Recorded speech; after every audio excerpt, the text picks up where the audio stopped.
আল্লাহর নবী বিশ্ব নবী মুহাম্মদুর রাসূলুল্লাহ সাল্লাল্লাহু আলাইহি ইসলামের ব্যাপারে হালিমাতুস সাদিয়া বলেন, তায়েফ এলাকা থেকে প্রায় মহিলারা আসতো। মক্কা থেকে যে সমস্ত শিশু দুগ্ধপোষ্য দুধ পান করে, যাদের বয়স দুধ পান করার বয়স, তাদেরকে ইজারা দিয়ে ভাড়া দিয়ে নিয়ে যেত। কারণ হলো কয়েকটা, মক্কার আবহাওয়া থেকে তায়েফের আবহাওয়া ভালো।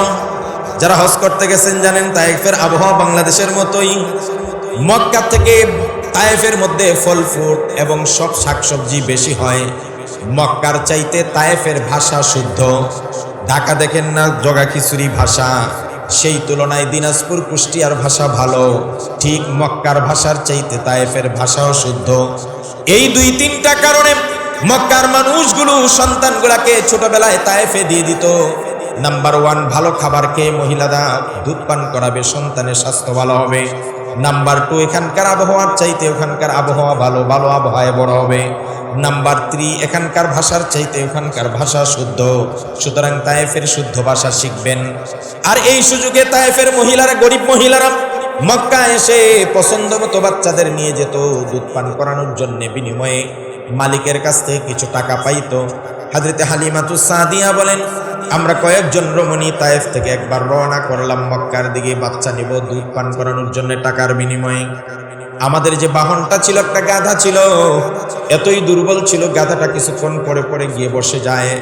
আমাদের জন্য আমাদের কাফেলার অন্য মহিলারা কয়েকবার অপেক্ষা করার পরে বিরক্ত হয়ে তারা চলে গেছে। সবাই মক্কায় চলে গেছে, আমরা এখনো মক্কায় পৌঁছতে পারি নাই। আমরা যেই সময় পৌঁছছি তখন দেখি মক্কার আমাদের সাথী মহিলারা সবাই বাচ্চা নিয়ে নিয়ে তাদের বাড়ির দিকে রওনা হয়ে গেল। আমি আর আমার স্বামী গিয়া খোঁজ করলাম। মক্কার জমিনে গিয়ে দেখি আর কোনো দুগ্ধপুষ্য দুধ পান করানোর মতো কোনো সন্তান নাই। গাজীপুর জেলার সিটি কর্পোরেশনের অন্তর্গত 12 নং ওয়ার্ড বাইমাইল সবুজ সংঘের উদ্যোগে আয়োজিত আজকের এই ওয়াজ মাহফিলের নেহায়ত কাবিলুল ইহতারাম পরম শ্রদ্ধাভাজন সভাপতি,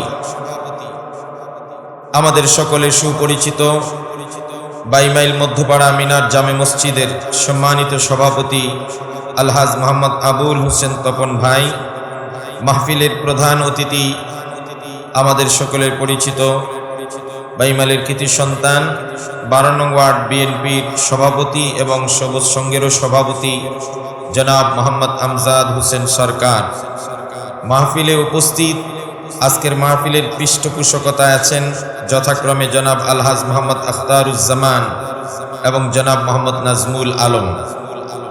নাম যখন পড়তেছি সবারটা পড়েই নি নাকি।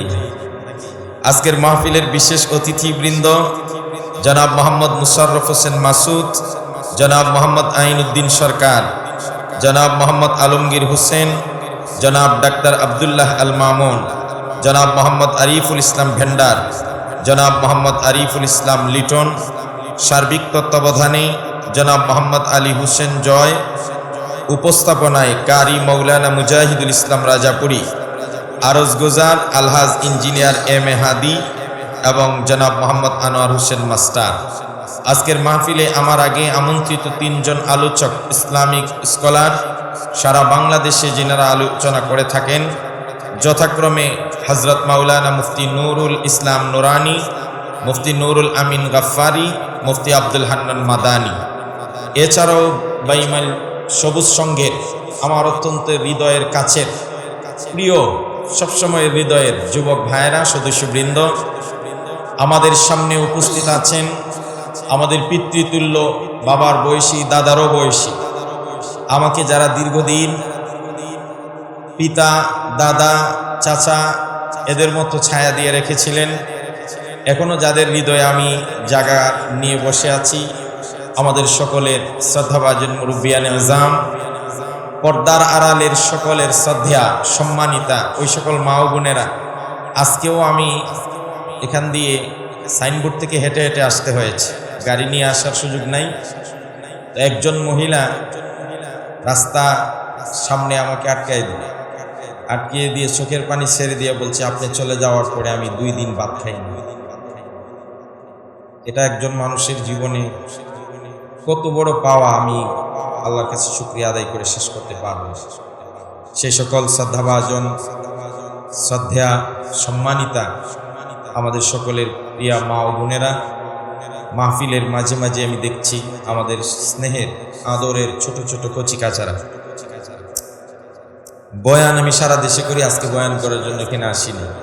আর আমার সব কিছু এলোমেলো হয়ে গেছে। যেখানে আমি 3 ঘন্টা ক্লান্তহীন ভাবে আমি বয়ান করে অভ্যস্ত, কোনো সামান্যতম ক্লান্তিও আসে না, কোনো সময় মনেও হয় না এরপরে কি বলবো 3 ঘন্টা একাধারে বয়ান করে অভ্যস্ত। সেখানে আজকে 1 ঘন্টা বয়ান করব, তাও আমি এতক্ষণ বসে বসে কি বয়ান করব কি না, সব কেমন যেন এলোমেলো হয়ে যাচ্ছে। আসলে বয়ান করা মুখ্য উদ্দেশ্য নয়, একটা পরিবেশ আমি দেখার জন্যই আমার দীর্ঘদিনের একটা স্বপ্ন ছিল। আল্লাহ তাবারক ওয়া তাআলা এই সুন্দর পরিবেশ আমাদেরকে স্বচক্ষে দেখার মতো সুযোগ করে দিয়েছেন। প্রাণ উজাড় করে কলিজা থেকে একদম কৃতজ্ঞ চিত্তে আল্লাহর কাছে নতজানু হয়ে জবান ছেড়ে কালিমাতুশ শুকর আদায় করছি, আলহামদুলিল্লাহ। সব করতে পারেন একজন, তিনি কে? যেখানে কেউ দেখে না একজন দেখেন, তিনি কে? যেখানে কেউ শুনেন না একজন শুনেন, তিনি কে? যেখানে সবাই যখন বিমুখ হয়ে যায় আমাদের একমাত্র অবলম্বন সাহায্যকারী একজন আছেন, তিনি কে? 3টি কথা ভাই আমি শুরুতে বলবো। নাম্বার 1, কথাগুলো আপনারা হৃদয়ের কান দিয়ে শুনবেন। 1 নম্বর, আমি আমার নিজের ব্যাপারে বলি। একটা প্রবাদ বাক্য আছে, উলামায়ে কেরাম আছেন, শরফুল মাকিন বিল মাকান, আবার শরফুল মাকান বিল মাকিন। কোন সময় ব্যক্তির কারণে চেয়ারের মর্যাদা বাড়ে, ব্যক্তির কারণে চেয়ারের মর্যাদা বাড়ে, আবার কখনো চেয়ারের কারণে ব্যক্তির মর্যাদা বাড়ে। আমাদের বঙ্গভবন, যেখানে প্রেসিডেন্ট থাকেন, বঙ্গভবন এটা বাংলাদেশের সর্বোচ্চ মর্যাদার একটা আসন, একটা বিল্ডিং। তো এই সর্বোচ্চ আসনে যিনি গিয়ে বসেন, বঙ্গভবনের মান বাড়ে না যে বসে তার মান বাড়ে? কারণ এটা এমনিতেই সম্মানিত স্থান। এখানে যদি আমার মতো একজন কানা ল্যাংরাও গিয়ে বসে, আমার সম্মান বেড়ে যাবে। তো ওখানে হলো চেয়ারের কারণে ব্যক্তির মান বেড়ে যায়। আবার আমার আপনার সাধারণ কারো ঘরে যদি প্রেসিডেন্ট কেউ আসেন, তাহলে কি প্রেসিডেন্টের দাম বাড়বে না আমার ঘরের দাম বাড়বে? 2টা উদাহরণ দিলাম। কখনো ব্যক্তির কারণে চেয়ারের দাম বাড়ে, আর কখনো চেয়ারের কারণে ব্যক্তির দাম বাড়ে। কিন্তু আমার ক্ষেত্রে 50-50। আমার ক্ষেত্রে কি 50-50? আমি একটু আগায় দেয়া রাখি বাইমাইলবাসীকে, আমি নিজেকে একটু ছোটই মনে করি। প্রথম দিকে বাইমাইলবাসীর কারণে আমার মান বাড়ছে এবং সারা বাংলাদেশে আমি পরিচিত হয়েছি। শেষের দিকে হয়তো আমি পপুলার হয়ে যাওয়ার পরে বাইমাইলের নাম সারা দেশে চর্চা, কিন্তু আমি এখান থেকে পপুলারিটি পেয়েছি। এই একটা কারণে সারা জীবন বাইমাইল কোনাবাড়িবাসীর প্রতি আমি কৃতজ্ঞ থাকবো ইনশাআল্লাহ। নাম্বার 1। নাম্বার 2, ক্লাসের 2 ধরনের ছাত্র থাকে। এক ধরনের ছাত্র ব্রিলিয়ান্ট, মেধাবী। মেধাবী ছাত্রদেরকে যে কোনো শিক্ষক পড়াইতে পারে না? কথা বলেন। আপনি একবার বলে দিলেই সে মুখস্থ বুঝে ফেললো, মুখস্থ করে ফেললো। কিন্তু সে দক্ষ শিক্ষক, যেই শিক্ষক মেধাহীন দুর্বল ছাত্রগুলাকে পড়া বুঝিয়ে ক্লাসে সচল রেখে তাদেরকে রানিং করে উঠাইতে পারে, সে হলো দক্ষ শিক্ষক। কথা বলেন ঠিক কিনা? আপনারা এতদিন পর্যন্ত আলেম উলামার বেষ্টিত সংগঠন, উলামা পরিষদের আমি সভাপতি ছিলাম, উলামা পরিষদের বিশাল আয়োজন, অমুক মসজিদের উদ্যোগে বিশাল আয়োজন, অমুক মাদ্রাসার মাহফিল, এগুলো তো এমনি মেধাবী, এমনিই তো ভালো ছাত্র, এমনিই তো বিলিয়ান, এরা দিনের পথে এমনি আগানো। কিন্তু সে দক্ষ শিক্ষক, যেই দক্ষ শিক্ষক তুলনামূলক মেধাহীন ছাত্রগুলাকে পথে উঠাইতে পারে।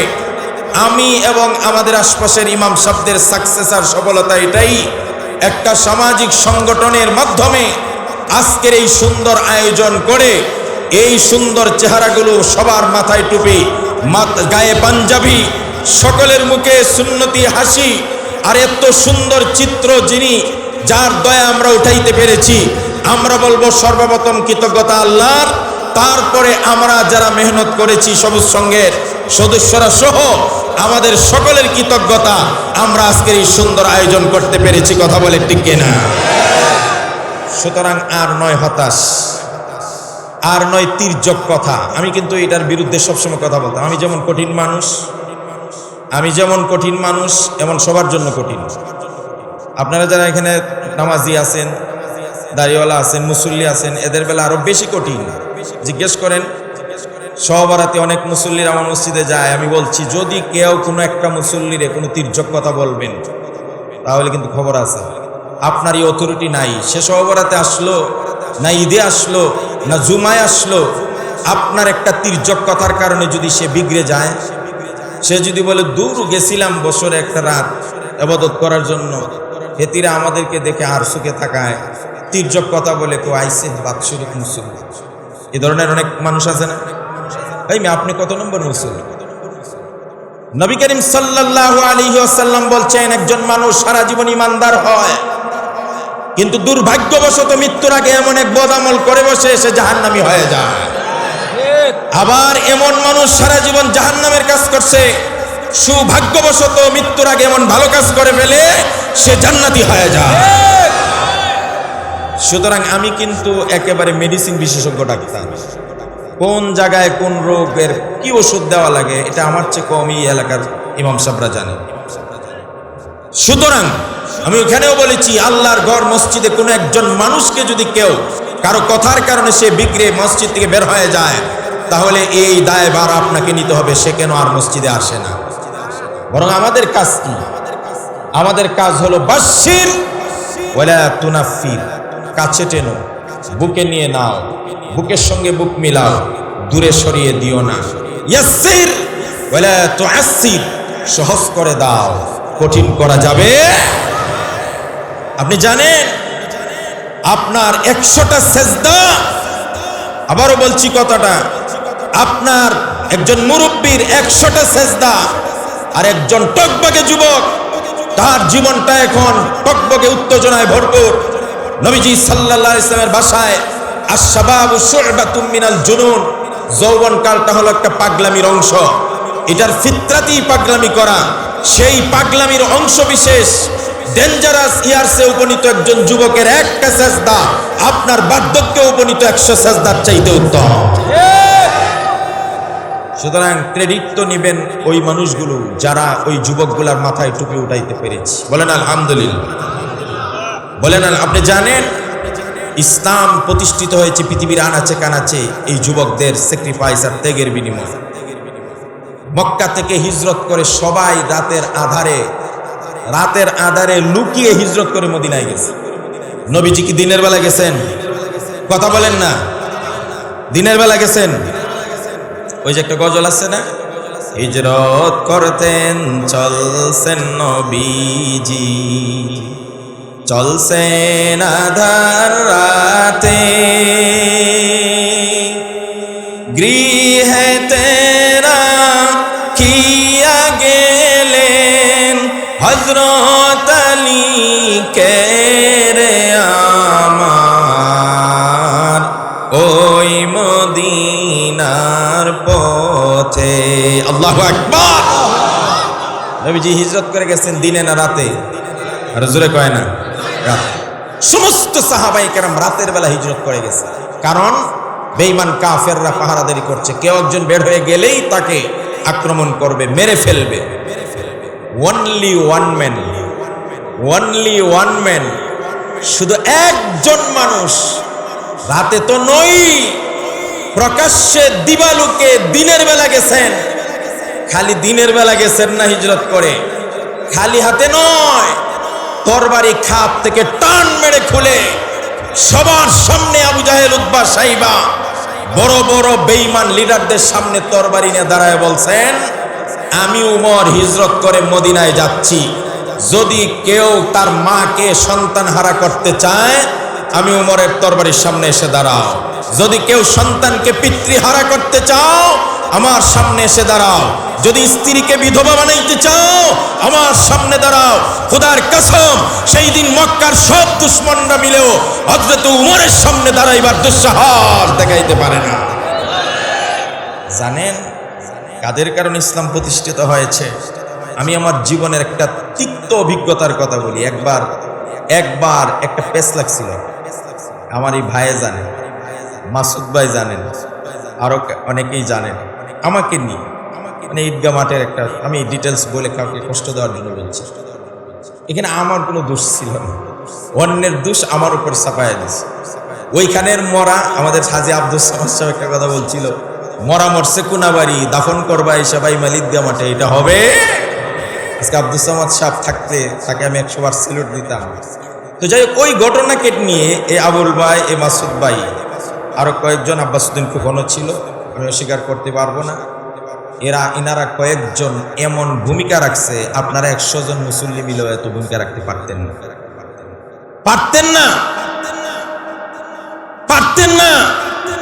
সুতরাং আমার একটাই বক্তব্য, কেউ যদি ভালো পথে হাঁটে তাকে উৎসাহ দিয়ে সামনে বাড়িয়ে দাও। আমাদের কোনো আচরণ, কোনো কথা, কোনো তির্যক বক্তব্য, কোনো আর চোখে তাকানোর মাধ্যমে যদি সে আবার ভালো পথ থেকে বিপদে চলে যায়, এর সম্পূর্ণ দায়ভার আমাদের নিতে হবে। কথা বলে ঠিক কিনা? 2 নম্বর কথা। 3 নম্বর কথা, জমিনকে যদি আপনি ধান রোপণ করেন তাহলে জমিন থেকে ধান উৎপাদন, কথা বলেন না, হবে কিনা? আর ধানও লাগাইলেন না, গমও লাগাইলেন না, সরিষাও দিলেন না, কিছুই দিলেন না, জমিন কি খালি পড়ে থাকবে? সবাই বলেন না, খালি পড়ে থাকবে? কি হবে? আরো জোরে, আকাশ। আপনারা ভালোটা দিতে পারেন না, তো মানুষ তো একটা না একটা করবে। এই জন্য আজকের থেকে আমরা ভালোটা উপহার দিলাম সবুজ সঙ্গের ভাইদের সামনে। আমরা আশা করব, আমি যতদিন আছি ইনশাল্লাহ, আমি খুব বেশি দূরে না, আমি নামাজ পড়াই। বাংলাদেশের রাজধানী হলো ঢাকা, বাংলাদেশের রাজধানী। আর ঢাকার রাজধানী কোন জায়গা? না না না, ঢাকার রাজধানী হলো গুলশান, বাড়িধারা, বনানী। কথা কন্টে কিনা? সবচাইতে উন্নত এলাকা। সেই গুলশান বাড়িধারায় আমি নামাজ পড়াই, কিন্তু আমার বাসাটা এত দূরে নেই। আমার নিজস্ব বাসা হলো একবারে এয়ারপোর্টে, হাজী ক্যাম্পের পিছনে। এই এলাকার অনেক মানুষের যাতায়াত এখানে। সুতরাং যখন ইচ্ছা তখনই আমি বাইমাইল ছুটে আসতে পারবো, যে কোনো ক্রাইসিসে, যে কোনো সহযোগিতায়, যে কোনো প্রয়োজনে। ইনশাআল্লাহ আজকে বলে দিয়ে যাই, মাহফিল শুধু নয়, সবুজ সঙ্গের ব্যাপারে আমি কথা বলবো। সংগঠনের কাজ কি হতে পারে? যে কোনো কাজে, মানবিক, সামাজিক, ধর্মীয়, আর্থসামাজিক যে কোনো কাজে ইনশাল্লাহ আমি সবার আগে লাভবাহিক বলে আমার সব মাহফিল ক্যান্সেল করে হলো এখানে আসবো। আপনাদেরকে বলি, আপনারা উপস্থিত হয়ে অর্থ দিয়ে সহযোগিতা এবং বুদ্ধি পরামর্শ দিয়ে সবাই সহযোগিতা করবেন। বলেন ইনশাআল্লাহ, হাত উঠান ইনশাআল্লাহ। আপনি জমিনকে আমরা চাষ করব, বলেন ইনশাআল্লাহ। কয়টা কথা বলছি? 3টা কথা। আল্লাহ আমাদের এই ভূমিকার 3টা কথা বুঝার তৌফিক দেন, বলেন আমিন। এক একটা কথা 1 ঘন্টার ওয়াজ, এক একটা কথা 1 ঘন্টা। প্রথমে ভাবছিলাম কি ওয়াজ করব, এখন থেকে ওয়াজের লাইন খুলে গেছে। লাইন কি হয়েছে? খুলে গেছে। সবুজ সঙ্গ। নবী করিম সাল্লাল্লাহু আলাইহি ওয়াসাল্লাম যখন মায়ের পেটে, তখন নবীজি সাল্লাল্লাহু আলাইহি ওয়াসাল্লামের আপন পিতা হযরত আব্দুল্লাহ দুনিয়া থেকে চলে যান। চিরয়াতীম হয়ে দুনিয়াতে আগমন করেন। জন্মের আগেই বাবা নাই। জন্মের কয়েক বছরের ভিতরে মাকেও হারাইলেন। আমার নবী, বিশ্ব নবী মুহাম্মদুর রাসূলুল্লাহ সাল্লাল্লাহু আলাইহি ওয়াসাল্লাম মা হারা হয়ে গেলেন, বাবা হারা হয়ে গেলেন। দাদা আব্দুল মুত্তালিব দায়িত্ব নিলেন, তিনিও হারিয়ে গেলেন। চাচা আবু তালিব দায়িত্ব নিলেন, তিনিও হারিয়ে গেলেন। এইভাবে নবীজির জীবনে একটার পর একটা বিপর্যয় আসতেই থাকলো। ছোটবেলায় আমার নবীজি নিজের দুধ মাতা হালিমাতুস সাদিয়ার কাছে বড় হয়েছেন। আল্লাহর নবী, বিশ্ব নবী মুহাম্মদুর রাসূলুল্লাহ সাল্লাল্লাহু আলাইহি ওয়াসাল্লামের ব্যাপারে হালিমাতুস সাদিয়া বলেন, তায়েফ এলাকা থেকে প্রায় মহিলারা আসতো, মক্কা থেকে যে সমস্ত শিশু দুগ্ধপোষ্য দুধ পান করে, যাদের বয়স দুধ পান করার বয়স, তাদেরকে ইজারা দিয়ে ভাড়া দিয়ে নিয়ে যেত। কারণ হলো কয়েকটা, মক্কার আবহাওয়া থেকে তায়েফের আবহাওয়া ভালো। যারা হজ করতে গেছেন জানেন তায়েফের আবহাওয়া বাংলাদেশের মতোই। মক্কা থেকে তায়েফের মধ্যে ফল ফ্রুট এবং সব শাকসবজি বেশি হয়। মক্কার চাইতে তায়েফের ভাষা শুদ্ধ। ঢাকা দেখেন না জগা খিচুড়ি ভাষা, সেই তুলনায় দিনাজপুর কুষ্টিয়ার ভাষা ভালো। ঠিক মক্কার ভাষার চাইতে তায়েফের ভাষাও শুদ্ধ। এই দুই তিনটা কারণে মক্কার মানুষগুলো সন্তানগুলাকে ছোটবেলায় তায়েফে দিয়ে দিত। নাম্বার 1, ভালো খাবার খেয়ে মহিলারা দুধ পান করাবে, সন্তানের স্বাস্থ্য ভালো হবে। নাম্বার 2, এখানকার আবহাওয়ার চাইতে ওখানকার আবহাওয়া ভালো, ভালো আবহাওয়ায় বড় হবে। নাম্বার 3, এখানকার ভাষার চাইতে ওখানকার ভাষা শুদ্ধ, সুতরাং তায়েফের শুদ্ধ ভাষা শিখবেন। আর এই সুযোগে তায়েফের মহিলারা, গরিব মহিলারা মক্কা এসে পছন্দ মতো বাচ্চাদের নিয়ে যেত দুধ পান করানোর জন্য। বিনিময়ে মালিকের কাছ থেকে কিছু টাকা পাইতো। হযরতে হালিমাতুস সাদিয়া বলেন, আমরা কয়েকজন রমণী তায়েফ থেকে একবার রওনা করলাম মক্কার দিকে, বাচ্চা নিব দুধ পান করানোর জন্য টাকার বিনিময়ে। আমাদের যে বাহনটা ছিল, একটা গাধা ছিল, এতই দুর্বল ছিল গাধাটা কিছুক্ষণ পরে পরে গিয়ে বসে যায়। আমাদের জন্য আমাদের কাফেলার অন্য মহিলারা কয়েকবার অপেক্ষা করার পরে বিরক্ত হয়ে তারা চলে গেছে। সবাই মক্কায় চলে গেছে, আমরা এখনো মক্কায় পৌঁছতে পারি নাই। আমরা যেই সময় পৌঁছছি তখন দেখি মক্কার আমাদের সাথী মহিলারা সবাই বাচ্চা নিয়ে নিয়ে তাদের বাড়ির দিকে রওনা হয়ে গেল। আমি আর আমার স্বামী গিয়া খোঁজ করলাম। মক্কার জমিনে গিয়ে দেখি আর কোনো দুগ্ধপুষ্য দুধ পান করানোর মতো কোনো সন্তান নাই। অনলি শুধুমাত্র একটা সন্তান আছে, এই সন্তানটার বাবা নাই, চিরয়াতীম। শুধু মুহাম্মদ ছাড়া মক্কার জমিনে আপাতত দুধ পান করানোর জন্য কোনো সন্তান নাই। হযরত হালিমাতুস সাদিয়া বলেন, আমি আর আমার স্বামী পরামর্শ করলাম কি করা যায়, এতিম বাচ্চাকে নিলে কি লাভ হবে, বাবা নাই, আমাদেরকে কি উপহার দিবে আর কি টাকা দিবে, সুতরাং খালি হাতেই ফেরত যাব কিনা এই পরামর্শ যখন করতেছিলাম, হযরত হালিমাতুস সাদিয়া বলেন, স্বামী গো, এত কষ্ট করে তায়েফ থেকে মক্কায় আসলাম, খালি হাতে ফেরত যাওয়ার চাইতে একটু ট্রাই করে দেখি, মুহাম্মদকে দেখি আগে পছন্দ হয় কিনা। অনেক সময় চেহারা দেখলে ও মানুষ ভক্ত হয়ে যায়। চেহারা মানুষের ডিসপ্লে, শরীরের ডিসপ্লে। এই জন্য মা বোনদের ব্যাপারে বলা হয়, মা বোনরা আপনাদের ডিসপ্লেটা একটু আড়ালে রাখবেন। বলেন ইনশাআল্লাহ, বলেন ইনশাআল্লাহ। হযরত হালিমাতুস সাদিয়া বলেন, আমি আমার স্বামীকে বাহিরে রেখে শিশুপুত্র মুহাম্মদকে দেখার জন্য যখন ঘরের ভিতরে ঢুকলাম, গিয়ে দেখি আপাদমস্তক ঢেকে মুহাম্মদ শুয়ে আছে, মাথা ঢেকে।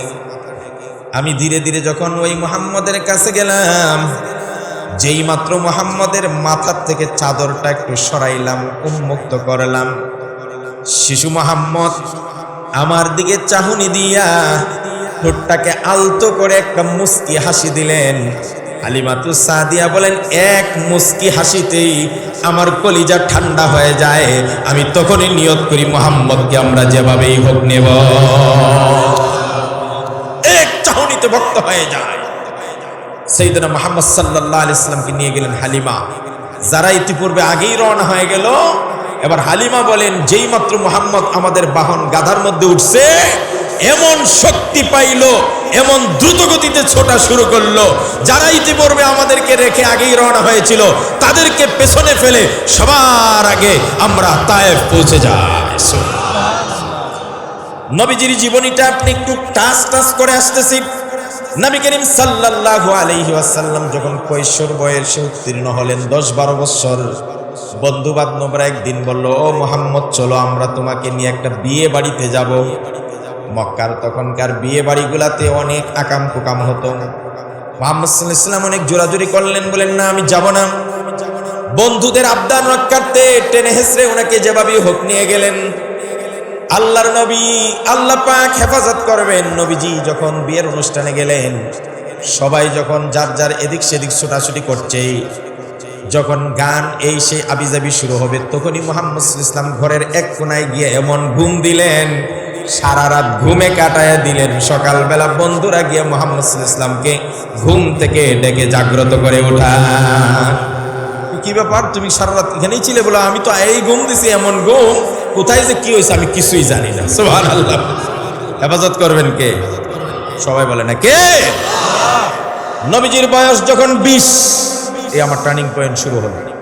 নবীজির বয়স যখন 20, মক্কার তখনকার অবস্থা ছিল, মক্কার অবস্থা ছিল সারা আরবের বাণিজ্যের কেন্দ্র ছিল এখানে। কিন্তু মক্কাবাসীদের কয়েকটা রোগ ছিল। নাম্বার 1, এরা অত্যন্ত জুলুম করত মানুষের উপর, নিরীহ মানুষের উপর। নাম্বার 2, মানুষের ন্যায্য অধিকার তারা দিত না। নাম্বার 3, ন্যায় বিচার তারা কখনো করত না। জুলুমবাজি তাদের 1 নম্বর অস্ত্র ছিল। একদা ইয়ামেনের এক ব্যবসায়ী আসলো মক্কাতে।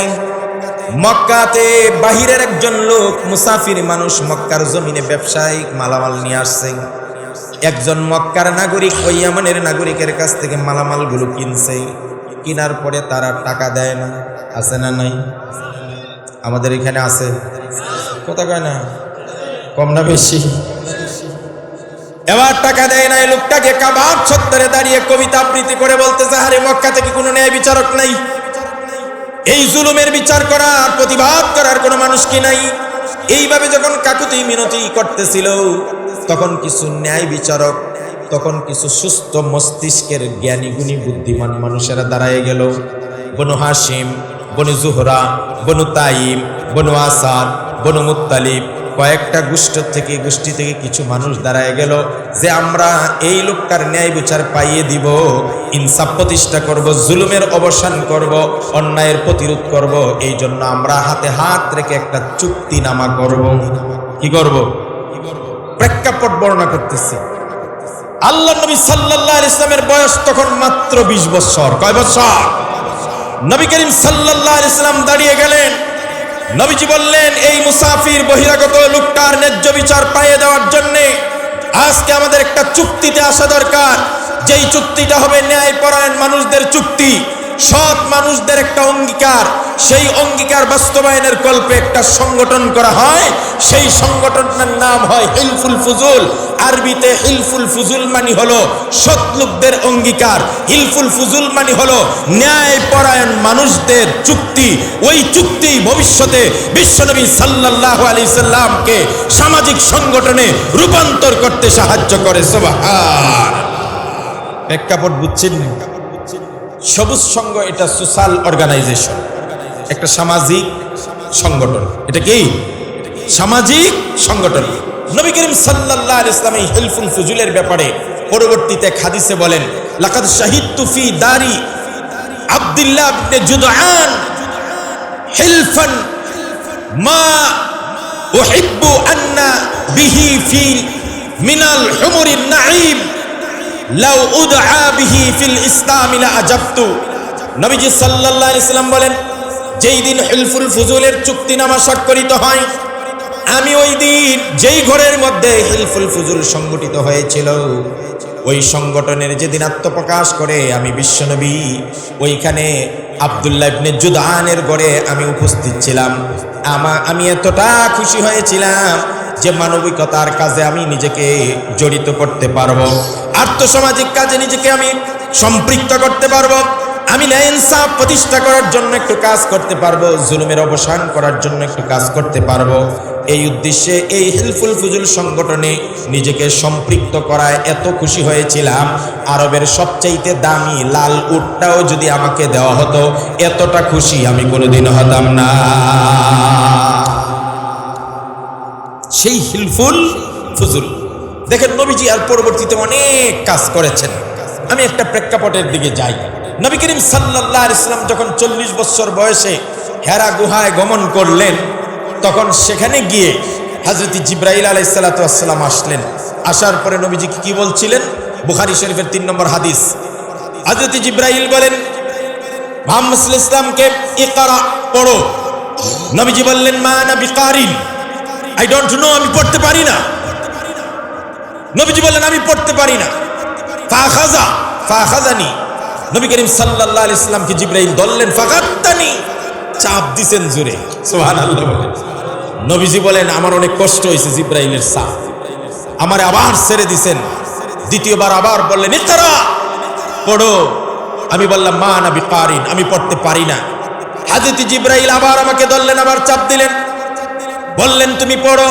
তৃতীয়বার আমি বললাম মা না বিকারিন, আমি পড়তে পারি না।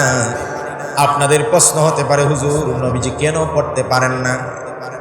বলে আমাদের নবীজি তো লেখাপড়া কোথায় করেন নাই, কোনো একাডেমিক জ্ঞান নাই, কোনো একাডেমিতে ভর্তি হন নাই, কোনো প্রতিষ্ঠানের ছাত্র না। এবার 2 নম্বর প্রশ্ন করতে পারেন কেন নবীজি দুনিয়ার কারো কাছে লেখাপড়া করেন নাই, কোনো প্রতিষ্ঠানে পড়েন নাই? আরে দুনিয়াতে নবীরা কোনোদিন কারো মানুষের কাছে কোনোদিন শিক্ষকতা ছাত্রত্ব গ্রহণ করে না। দুনিয়ার কেউ নবীদের শিক্ষক হতে পারে না। এই মেয়ে হযরতে ঈসা আলাইহিস সালাম যখন ছোট্টবেলায় মা মরিয়ম ঈসা আলাইহিস সালামকে এক মক্তবের হুজুরের কাছে নিয়ে দিয়ে আসছেন, হুজুর আমার ছেলেটার একটু পড়ান। এখন মরিয়ম আলাইহিস সালামের ছেলে যখন মক্তবে গেছে, হুজুর কয় পড়ো বাবা আলিফ। আমরা সাধারণত অক্ষর জ্ঞান দেই, আরবি বলো আলিফ। আর ঈসা আলাইহিস সালাম বলেন what is the meaning of আলিফ? মা মানাল আলিফ, আলিফ অর্থ কি? উস্তাদ কয় বেটা আলিফ অর্থ আবার কি? পড়ো আলিফ। আলিফ তো আলিফই, কোন আলিফ অর্থ কি? 2-3 বার যখন বলছে আলিফ অর্থ কি, আর উস্তাদে কয় পড়ো আলিফটার কোনো অর্থ নাই। ঈসা আলাইহিস সালাম বলেন যে পড়ার কোনো অর্থ নাই এমন পড়া আমি পড়তেও রাজি না। সুবহানাল্লাহ বলবেন না? ঈসা আলাইহিস সালামকে উস্তাদে বলল যে তাইলে যদি অর্থ আমি তো জানি না এটার কি অর্থ, তাইলে এটা কেন আসমানি কিতাবের মধ্যে আছে, তাইলে তুমি কি জানো? হ্যাঁ আমি জানি এটা। আধা ঘন্টা ব্রিফিং দিছে আলিফকে নিয়ে। সুবহানাল্লাহ বলতে ইচ্ছা করেন? এই আলিফে আল্লাহ হয় না? হয় না। আলিফে কি হয়? আমরা এত সুন্দর একজন সত্তা খালিক স্রষ্টা পেয়েছি যার প্রত্যেকটা অক্ষর দিয়ে আল্লাহর পরিচয় আছে না নাই? আল্লাহ লিখতে 4টা অক্ষর লাগে, আলিফ লাম লাম হা। কয়টা অক্ষর? আপনি যদি আলিফকে আলাদা করেন শুধু আলিফ দিয়ে আল্লাহর পরিচয় আছে না নাই? আল্লাহ রাব্বুল আলামিন আয়াতুল কুরসির মধ্যে আলিফ নবীজি সাল্লাল্লাহু আলাইহি ওয়াসাল্লাম কারো কাছে পড়েন নাই। তার মানে নবীজি কি জ্ঞান ছিল না? নবীজি বলেন উতিতু ইলমাল আউয়ালিন ওয়াল আখিরিন, আমাকে পূর্বে এবং পরে আমার আগে যত ইলম দেওয়া হয়েছে, আমার পরে যত ইলম আসবে, সমস্ত জ্ঞানের ভান্ডার আমার আল্লাহ আমার সিনার মধ্যে ঢেলে দিয়েছে। হযরত জিবরাইল 3 বার বলছেন, নবীজি বলছেন আমি পড়তে পারি না। এখানে মুহাদ্দিসিনে কেরাম বললেন 4বার জিবরাইল যখন বলছেন ইকরা বিসমি রাব্বিকাল্লাযী খালাক খালাকাল ইনসানা মিন আলাক, এইভাবে যখন আল্লাহর নামে পড়ো বলছেন, এবার বিশ্বনবী সাল্লাল্লাহু আলাইহি ওয়াসাল্লাম একে একে সূরা কলমের 5টা আয়াত পড়ে জিবরাইলকে শোনায় দেয়। এখান থেকে আমাদের শিক্ষা হলো আপনার ছেলেকে ডাক্তার বানান, আপনার ছেলেকে ইঞ্জিনিয়ার বানান, আপনার ছেলেকে ব্যারিস্টার বানান। আমি এতটা এইভাবে বলি না যে মাদ্রাসা ছাড়া কোথাও পড়াবেন না। যারা এই কথা বলে তাদের কাছে আমার প্রশ্ন হলো সবাই যদি মাদ্রাসায় পড়ে তো ডাক্তারি করবে কে, ইঞ্জিনিয়ারিং করবে কে, ব্যারিস্টার করবে কে, অন্যান্য সেক্টরে কাজ করবে কে? আমার ডাক্তারের প্রয়োজন হলে কার কাছে যাব? এমনকি মেয়েদেরকেও ডাক্তারি হতে হবে, না হলে আমার বউকে যখন চিকিৎসার জন্য নিয়ে যাব পুরুষ চিকিৎসককে দেখাইতে হবে, পুরুষ চিকিৎসক দিয়ে আমার বউর পেট কাটতে হবে। সুতরাং সব সেক্টরের লোক দরকার, সব কিছু করাবেন, ডাক্তার ইঞ্জিনিয়ার ব্যারিস্টার বানাবেন। তবে ওই যে মুহাম্মদ সাল্লাল্লাহু আলাইহি ওয়াসাল্লাম যতবার জিবরাইল বলছে শুধু পড়ো, মুহাম্মদ সাল্লাল্লাহু আলাইহি ওয়াসাল্লাম বলছেন আমি পড়তে পারি না। যখন বলছে আল্লাহর নামে পড়ো, সাথে সাথে বিশ্বনবী পড়া শুরু করেছেন।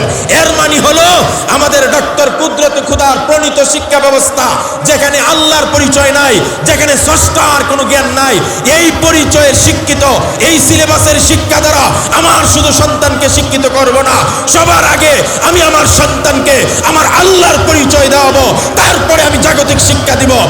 যেখানে জাগতিক শিক্ষা শুধু আছে, আল্লাহর শিক্ষা নাই, ধর্মের পরিচয় নাই, এমন শিক্ষা শিক্ষিত করে নাস্তিক সন্তানকে বানাবো না। এটা হলো আমাদের প্রতিজ্ঞা। বলেন ইনশাআল্লাহ। গেল একটা কথা। এবার নবীজি আয়াত 5টা নিয়ে সুজা দৌড়ায় বাড়িতে আসছে। প্রথম নবীর উপর ওহী নাযিল হয়েছে। ওহীর ওজন আছে, ওজন আছে। ওহীর কি আছে? হযরত আয়েশা রাদিয়াল্লাহু তাআলা বলতেন প্রচন্ড ঠান্ডার দিনে নবীজির উপর যখন ওহী নাযিল হতো, আমি দেখতাম নবীজির সারা শরীরে ঘর্মাক্ত হয়ে যেত, ঘাম ঝরে পড়ত, এতটা ওয়েট। সুবহানাল্লাহ বলেন। তো নবীজি যখন ওহী নিয়ে আসছেন, আসার পরে ঘরে ঢুকে খাদিজা রাদিয়াল্লাহু তাআলা আনহাকে বলছেন, জাম্মিলুনি জাম্মিলুনি, আমাকে কম্বল দাও, আমাকে কম্বল দিয়ে চাপ দিয়ে ধরো, চাদর দিয়ে চাপ দিয়ে ধরো। হযরত খাদিজা সহ ঘরের মহিলারা আল্লাহ নবী সাল্লাল্লাহু আলাইহি ওয়াসাল্লামকে কম্বল দিয়ে ঢেকে রাখলেন, চাদর দিয়ে ঢেকে রাখলেন। কিছুক্ষণের ভিতরে নবীজির সেই কাঁপুনিটা কমে গেল। যখন কাঁপুনি কমে গেল, আল্লাহর নবী সাল্লাল্লাহু আলাইহি ওয়াসাল্লাম খাদিজাকে লক্ষ্য করে, খাদিজা রে, তুমি আমার প্রিয়তমা স্ত্রী, আমার জীবন সঙ্গিনী, এখান থেকে আমার প্রত্যেকটা স্বামীকে এই কথাগুলো গুরুত্বের সাথে শুনতে হবে। হযরত খাদিজাকে রাসূলুল্লাহ বললেন, লাকাদ খাশিতু আলা নাফসি, ও খাদিজা, আমার কি হয়ে গেল? আমি তো জীবন নিয়ে আমি শঙ্কিত হয়ে গেলাম, আমার কি কিছু হয়ে যাবে? আমি তো নিজেকে নিজের উপর অনেক আশঙ্কা করছি, ভয় করতেছে, আমার কি হয়ে গেল, কি হয়ে গেল। এই কথাগুলো যখন একজন স্বামী তার স্ত্রীর কাছে বলে, ওই স্ত্রী দেখেন একটা কথা দিয়া মুহাম্মদ সাল্লাল্লাহু আলাইহি ওয়াসাল্লামের মতো নবীকে তার সেই শঙ্কা, তার ভয় কিভাবে দূর করছেন, বলেছেন, কাল্লা, ইম্পসিবল, নো নেভার, কিছুতেই নয়, মা ইউখজিকা, ওয়াল্লাহি মা ইউখজিকা আল্লাহু আবাদা। নবীজি, আল্লাহর কসম, আপনাকে আল্লাহ বেইজ্জত করবেন না, লাঞ্ছিত করবেন না, আল্লাহ আপনাকে ধ্বংস করবেন না, আল্লাহ আপনার ক্ষতি হতে দেবে। মারাত্মক একটা আশার বাণী এবং তাকে সান্ত্বনার বাণী শোনাইছেন হযরত খাদিজা। নবীজি বলছেন, আমি ভয় করতেছি, আমার কি যেন হয়ে যাচ্ছে, আমি কি মরে যাব, আমি কি আশঙ্কা করছি জীবন নিয়ে। খাদিজা শক্ত হাতে বলছেন, স্বামী, আল্লাহর কসম, আল্লাহ আপনাকে ধ্বংস করবেন না। কপাল ওই ব্যক্তিটার সবচাইতে ভালো, ওই ব্যক্তিটার কপাল সবচাইতে ভালো যেই ব্যক্তিটা চারটা জিনিস পাইছেন। কয়টা জিনিস? জোরে কন্যা, মিলায় নেবেন। যদি আপনারা পান তাহলে আপনার কপাল ভালো। রাসূল করিম সাল্লাল্লাহু আলাইহি ওয়াসাল্লাম বলেন, আরবাউম মিনাস সাআদা, চারটা জিনিস হলো সৌভাগ্যের লক্ষণ। কয়টা জিনিস? দেখেন তো মিলায় মিলায় আপনারা পাইছেন কিনা। এক নম্বর, নবীজি বলেন, আল মারআতুস সালিহা, একজন সতী স্ত্রী যদি কেউ পেয়ে থাকেন তাহলে আপনি সৌভাগ্যশীল। আপনার মতো সৌভাগ্যশীল পৃথিবীতে আর কেউ হতে পারে না, কারণ আপনি একজন সতী নারী পেয়েছেন। দুই নম্বরে নবীজি সাল্লাল্লাহু আলাইহি সাল্লাম বলেন, আর রাকিবুল হানি অথবা আল মারকাবুল হানি। নবীজি সাল্লাল্লাহু আলাইহি সাল্লাম বলেছেন, চলাচলের মতো একটা সচল বাহন যদি আপনার থাকে, আপনি ভাগ্যবান। তিন নম্বরে নবীজি সাল্লাল্লাহু আলাইহি সাল্লাম বলেন, আদ-দারুল ওয়াসি, যার থাকার জন্য মোটামুটি একটা প্রশস্ত ঘর আছে, সে ভাগ্যবান। চার নম্বর নবীজি বলেন, আল জারুস সালেহ, যার একজন প্রতিবেশী এমন আছে যার বিপদে আপদে সর্বাবস্থায় প্রতিবেশী এগিয়ে আসে। এই চারটা জিনিস যে পেয়েছে, আল্লাহর নবী বলেন, সে সৌভাগ্যবান, কপালওয়ালা। নবীজি সাল্লাল্লাহু আলাইহি সাল্লাম বলতেন, আদ-দুনিয়া কুল্লুহা মাতা, তুমি টাকার কথা বলবে, টাকা হলো দুনিয়ার উপকরণ। আপনি স্বর্ণের কথা বলবেন, দুনিয়ার উপকরণ। চেয়ারের কথা বলবেন, দুনিয়ার উপকরণ। অর্থের কথা বলবেন, দুনিয়ার উপকরণ। সুস্বাস্থ্যের কথা বলবেন, দুনিয়ার উপকরণ। রাসূলুল্লাহ বলেন, দুনিয়ার সব কিছুই তোমার কাছে উপকরণ, কিন্তু সবচাইতে শ্রেষ্ঠ উপকরণ হলো ওয়া খায়রু মাতা'id দুনিয়া আল মারআতুস সালিহা। যেই মানুষটা একজন নেককার স্ত্রী পেয়েছে, সে সবচাইতে শ্রেষ্ঠ উপকরণটা পেয়েছে। সুবহান। নবীজির কথা আজকে শুনায় দেই। নবীজি কি বলছেন শুনেন। আল্লাহ নবী সাল্লাল্লাহু আলাইহি সাল্লাম বললেন, হুব্বিবা ইলাইয়া মিন দুনিয়াকুম সালাস। নবীজি বলেন, তোমাদের কাছে কতজনের কাছে কত কিছু প্রিয়। কারো কাছে মদের বোতল প্রিয়, কারো কাছে ওই অমুক গায়িকা প্রিয়, অমুক নায়ক প্রিয়, অমুক খেলোয়াড় প্রিয়, কারো কাছে অমুক নেতা প্রিয়, কারো কাছে অমুক পিসাব প্রিয়। আছে না নাই? এক একজনের পছন্দ এক এক রকম। আমার কাছে এটা প্রিয়, অমুক একজনে বলে আমার শখ হলো দামি দামি ব্র্যান্ডের গাড়ি কিনা, এটা আমার পছন্দ, এটা আমার হবি, এটা আমার শখ। কেউ বলে আমার কাছে প্রিয় হলো দামি দামি ব্র্যান্ডের ঘড়ি কেনা, এটা আমার শখ। আছে না নাই? কেউ বলে আমার দামি দামি পোশাক পরতে আমার খুব শখ, আমার জুতা খুব দামি দামি হোক, এটা আমার শখ। আমি ভালো ভালো রেস্টুরেন্টে খেতে চাই, এটা হলো আমার শখ। আল্লাহর নবী বলেন, তোমাদের অনেকের অনেক রকম পছন্দ আছে, আজকে মিলিয়ে নাও আমার পছন্দের সাথে তোমাদের পছন্দ মিলে কিনা। সুবহানাল্লাহ। আজকে আমরা মিলিয়ে নিব আমার নবী বিশ্ব নবী কোন কোন জিনিসকে বেশি পছন্দ করতেন। নবীজি বলেন, হুব্বিবা ইলাইয়া মিন দুনিয়াকুম সালাস, এই দুনিয়ার যত পছন্দের জিনিস তোমরা দেখতেছ, এর মধ্যে থেকে তিনটা জিনিস আমার কাছে সবচাইতে পছন্দের। সুবহানাল্লাহ। সবচাইতে পছন্দের জিনিস নবীজির কাছে কয়টা? জোরে কয় না, কয়টা? নাম্বার 1 নবীজি বলেন আত্তিব। আত্তিব এই ওয়াজ বাইমাল কেন্দ্রীয় মসজিদে কতবার করেছে জিগান, কইছি যে আলমগীর আছে, মাসুদ ভাইয়ার আছে, কইছি আপনার টাকা আছে না, 10,000 টাকা দামের আতর কিনবেন, ফকিরনিগিরি করা যাবে না। কথা কোন ঠিক কিনা? রাসূল বলেন আত্তিব সুগন্ধি আমার কাছে সবচেয়ে প্রিয় জিনিস। সুবহানাল্লাহ। আপনাদের টাকা আছে, যদি টাকা না থাকে এখন 10 টাকা দিয়ে আতর পাওয়া যায় না? সব সময় পকেটে আতর রাখবেন, বলেন না ইনশাআল্লাহ? আর জোরে কয় না ইনশাআল্লাহ? রাসূলুল্লাহ বলেন আতর দেওয়া সুন্নাত, নেওয়া সুন্নাত। আলহামদুলিল্লাহ বলেন না? ঘরকে উজালা করে দিবেন আতর দিয়া, বলেন ইনশাআল্লাহ। 2 নম্বর নবীজি সাল্লাল্লাহু আলাইহি সাল্লাম বলেন ওয়ান নিসা আই আল মারআতুস সালিহা, আমার কাছে একজন সতী, আমার কাছে একজন নেককার স্ত্রী দুনিয়ার সবচাইতে পছন্দের তালিকা 2 নম্বর। একজন নেককার স্ত্রী নবীজি সাল্লাল্লাহু আলাইহি সাল্লামের পছন্দের 2 নম্বর জিনিস। আজকে যে স্বামীগুলো আপনারা নেককার স্ত্রী পেয়েছেন, আপনাদের কপাল যে কত ভালো। কত মানুষ কত পেরেশানি থাকে স্ত্রীকে নিয়ে, কার সাথে প্রক্রিয়া করলো, কার সাথে কথা বললো, উল্টা পাল্টা করে, বেপরদায় চলে, লাইন ছাড়া চলে, পেরেশান স্বামী স্ত্রী, বাচ্চা কাচ্চা হয়ে গেছে, কি করবে? কিন্তু সেখানে আপনি এমন একজন স্ত্রী পেয়েছেন যে সৌভাগ্যবতী, নেককার, আবেদা, সালেহা, কানেতা, অল্প তুষ্টি একজন মহিলা পেয়েছেন। রাসূল বলেন আমার 2 নম্বর পছন্দ হলো আল মারআতুস সালিহা। 3 নম্বরে নবীজি বলেন ওয়াজুইলাত কুররাতু আইনি ফিস সালাত, আমার আল্লাহ আমার চক্ষুর শীতলতা দান করেছে নামাজের মধ্যে। সুবহানাল্লাহ। নামাজ নামাজ নামাজ। একজন মানুষে যদি আমাকে বলে যে হুজুর আমি মদ খাবো, আমি চুরি করব, আমি এই করব, আমি সেই করব, আপনি কি আমারে একটা জিনিস করতে বলবেন আর বাকিগুলা আমি করব? আমি তো শরীয়তের কেউ না, তারপর আমি বলছি তাহলে আপনি সব করেন, কিন্তু আপনি নামাজটা একেবারে টাইমলি জামাতের সাথে পড়বেন, ইহতিমামের সাথে পড়বেন, বাকিগুলা আপনি ছাড়বেন কিনা আপনার খুশি। আমি এখনই বলবো না ছাড়ার কথা, শুধু নামাজটা ধরেন, শুধু নামাজটা ধরেন ইনশাআল্লাহ। আল্লাহর উপর তাওয়াক্কুল করে বলি, কেউ যদি গুরুত্ব সহকারে নামাজ পড়ে, ইন্নাস সালাতা তানহা আনিল ফাহশাই ওয়াল মুনকার, নামাজ তাকে অন্যায় থেকে বাঁচাবে, নামাজ তারে চুরি ছাড়াইবে, নামাজ তারে মদ ছাড়াবে। এক সাহাবী নতুন মুসলমান হইছে, আয়া খালি চুরি করে, আবার নবীজির পিছনে নামাজ পড়ে, চুরিও করে আমার পিছনে না নবীজির পিছনে। চিন্তা করেন কেমন মানবে পিছনে নামাজ পড়ে আবার চুরিও করে।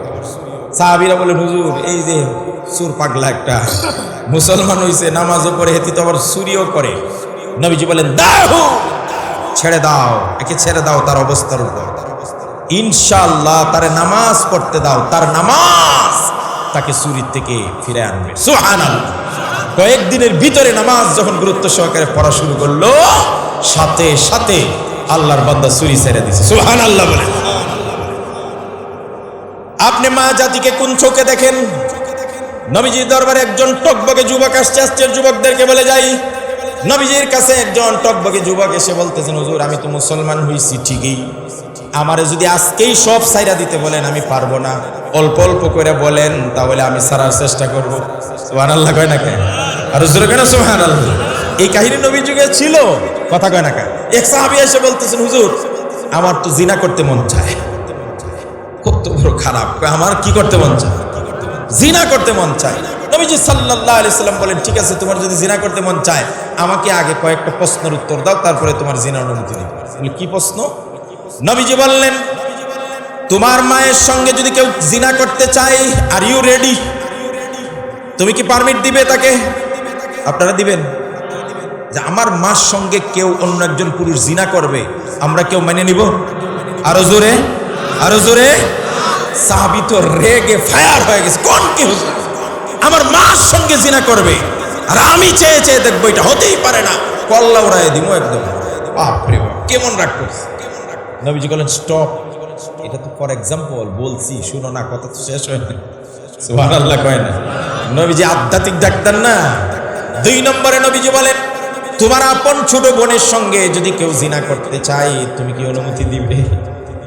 এবার ওই যুবকটা আরো বেশি রেগে গেল, আমার ছোট্ট বোন, আমার কলিজার টুকরা, তার দিকে জিনা করবে দূরের কথা, তার ওড়নার ধরে যদি কেউ টান দেয় ওই হাত আমি ভেঙে দিব। রাগায় গেছে। নবীজি বলেন আবার স্টপ, দাঁড়াও। 2 নম্বর উদাহরণ দিস।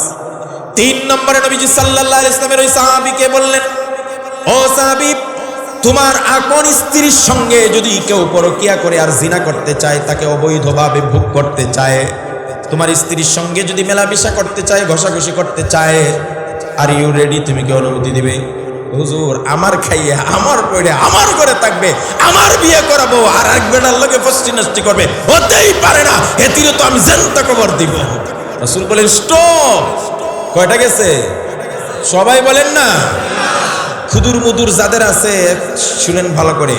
4 নম্বরে নবীজি চূড়ান্ত কথাটা বলছেন, ও আমার সাহাবী, সর্বশেষ প্রশ্ন হলো, তোমার কলিজার টুকরা একটা মেয়ে হয়েছে বড়, ওই মেয়েটা যুবতী হয়েছে, ওই মেয়েটা যদি কোনো প্রতিষ্ঠানে যাওয়ার পথে কেউ তাকে ডিস্টার্ব করে, ইফটিজিং করে, উড়নার ধরে টান দেয়, শীষ দেয়, লাইন মারার চেষ্টা করে, ওই মেয়েটার গায়ে যদি কেউ টাচ করে, ওই মেয়েটার যদি কেউ জিনা করতে চায়, পরকিয়া করতে চায়, অবৈধ মেলামেশা করতে চায়, ও যুবক, তোমার এই কলিজার টুকরা মেয়েটাকে, মেয়ের সাথে অন্য কেউ এই আকাম করুক, তুমি কি মানতে রাজি আছো? সাহাবী ডাক দিয়া বলেন, ইয়া রাসূলুল্লাহ, ইয়া হাবিবাল্লাহ, আমার মেয়ের সঙ্গে কেউ জিনা করবে দূরের কথা, আমার মেয়ের উড়নার ধরে টান দিবে দূরের কথা, গায়ে টাচ দিবে দূরের কথা, আমার মেয়ের দিকে যদি কেউ বদনজরে চোখ দিয়া থাকায়, ওই চোখ পর্যন্ত আমি উপরে ফেলবো। এবার বিশ্বনবী সাল্লাল্লাহু আলাইহি সাল্লাম চূড়ান্ত কথাটা বলে দিলেন, ও সাহাবী, তুমি যে জিনা করার অনুমতি চাইছো, তুমি তোমার মায়ের সাথে কেউ জিনা করুক এটা মানতে পারো না, তুমি তোমার বোনের সঙ্গে কেউ অবৈধ মেলামেশার পরকিয়া করুক সেটাও মানতে পারো না, তুমি তোমার বউর সঙ্গে কেউ অবৈধ মেলামেশা করুক সেটাও মানতে পারো না, তুমি তোমার কলিজার টুকরা মেয়েটার সঙ্গে কেউ খাবার বদনজরে থাকাক এটাও তুমি চাও না। তাহলে যেই মেয়েটার সঙ্গে তুমি বদনজরে থাকালে, যার উড়নার ধরে টান দিলে, যার গার সঙ্গে ঘষাঘষি করলে, যার সঙ্গে তুমি কষ্টি নষ্টি করলে, জিনা ব্যভিচার করলে, পরকিয়া করলে, ওই মহিলাটাও নিশ্চয়ই কারো না কারো মা, নিশ্চয়ই কারো না কারো বোন, কারো না কারো ওয়াইফ, কারো না কারো মেয়ে। তুমি তোমার নিজেরটা যদি মানতে না পারো, তাহলে অন্য জনের দিকে তুমি তাকাও কোন হিসাবে? খোদার কসম সাহাবী, তুমি যদি অন্যের মেয়েকে নষ্ট করো, অন্যের বউকে নষ্ট করো, অন্যের বোনকে নষ্ট করো, অন্যের মাকে নষ্ট করো, এমন একদিন আসবে তোমার মেয়ে, তোমার বউ, তোমার বোন, তোমার মাকেও কেউ না কেউ নষ্ট করবে। কারণ আল্লাহর বিচার হলো জাযাউস সাইয়্যাতি সাইয়্যাতুম বিমিসলিহা, যেমন কর্ম তেমন ফল। আরেকজনেরটা তুমি নষ্ট করলে, তোমারটা আরেকজন নষ্ট করবে। কথা বলেন ঠিক কিনা?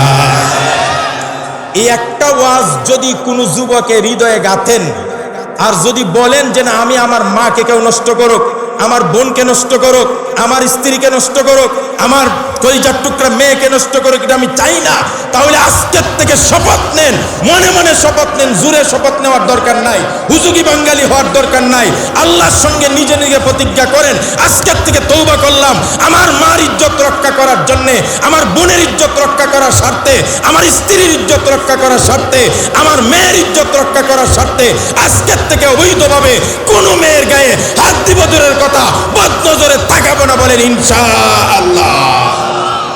একটা ওয়াজ করে দিয়ে গেলাম বাইমেলবাসী যুবকদের কাছে, এই ওয়াজের পরে আর কোনো দিন কোনো মেয়ের দিকে আমরা বদনজরে তাকাবো।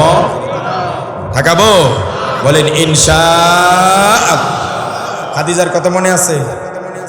কইছিলাম না ওয়াজ বাইরিতে আছে, প্রথমে তো এলোমেলো হয়ে গেছিল, কি আজকে ওয়াজ আবেগে আপ্লুত হয়ে গেছিলাম। আলহামদুলিল্লাহ বলেন।